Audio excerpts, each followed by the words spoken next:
Everyone, welcome to my channel. আজ বানাবো আম পোড়া শরবত।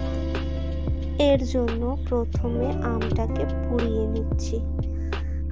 আমটা পোড়ানো হয়ে গেছে। এরপর আমের খোসাগুলোকে ভালো করে ছাড়িয়ে নিয়ে আমের পাল্পটা বার করে নেব।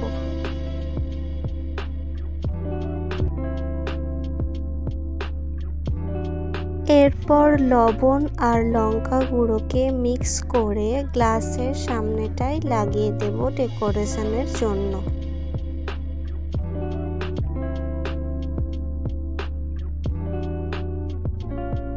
এরপর গ্লাসের মধ্যে আমের পাল্পটাকে দিয়ে দেব। এরপর জল দিয়ে চামচে করে ভালো করে পাল্পটাকে জলের সাথে মিশিয়ে নিতে হবে।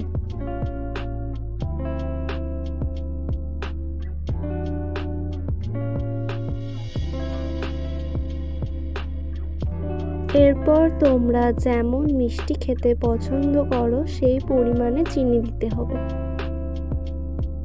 আর দিতে হবে সামান্য বিট লবণ।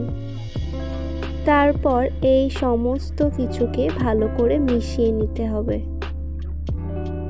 হয়ে গেল আমাদের আম পোড়া শরবত।